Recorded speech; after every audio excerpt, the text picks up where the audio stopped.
So you've done the pre-approval, you've figured out your budget, you know where you want to be, what you're looking for, and all the most important things. You're ready to start shopping. But what's one thing that nobody ever really thinks about and is really, really impactful? Your property taxes. Here in Michigan, we have two things that you must think about when you think about your property taxes. The first one is, what is the state equalized value of the property? And the second one is, what is the millage rate in the area that you're looking at? See, here in Michigan, what we end up doing is we have a taxable value and a state equalized value. When you look on the listing ticket and public records and some other places that you might be looking when looking at a property, you will see the current taxable value almost guaranteed. Will you see the state equalized value is the question.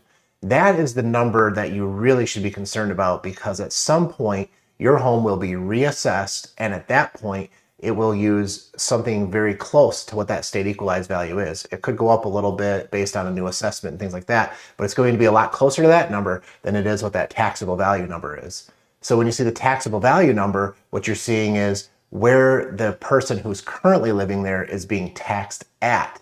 And in Michigan, once you have been assessed, then essentially, so this happens normally within the first year or so of ownership, or once new construction is completed, or if you've done a major addition and added square footage or something like that to your home, then you get reassessed. Once you've been assessed at that point, your taxes can only go up by as much as 5% or the rate of inflation, whichever is lower.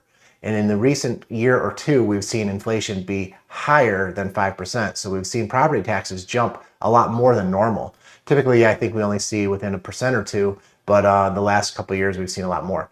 So you look at the state equalized value and have an understanding of what your future taxes are going to look like.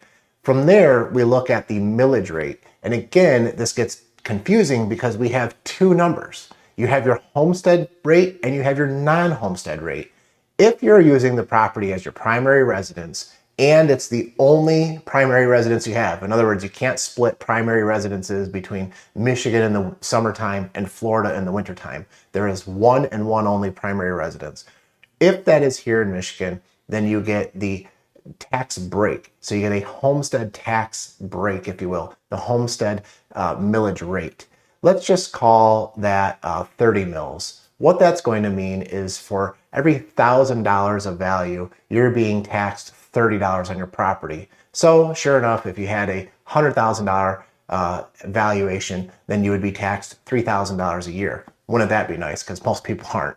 But that's where you would be. But you might look and see that the non-homestead tax rate for the same property is, say, 49 mils. So that means that you're going to be charged $4,900 a year if this is a secondary home of any sorts, vacation home, rental home, a home for your kids that you wanted to purchase for them and put it all in your name and you're not going to be living there at all. Things like that are the things that are going to impact the millage rate. So you're going to look, you're going to understand, are you going to be homesteaded or non-homesteaded? And while you can look at that taxable value, because that's where you're going to start the day that you close, you're going to kind of like prepay the current tax rate, but understand the SEV. If your agent isn't doing that for you, make sure you find out. If you're working with me, of course your agent is doing that for you and pointing it out to you so you don't get hit with a huge surprise left hook, as they might say, a couple months or a year or so later, and all of a sudden your taxes go from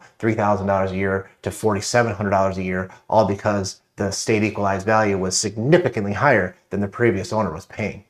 For this or more information, always happy to help. If you're thinking about buying and you're unsure what I'm even talking about, please send me a DM. I'm always happy to help.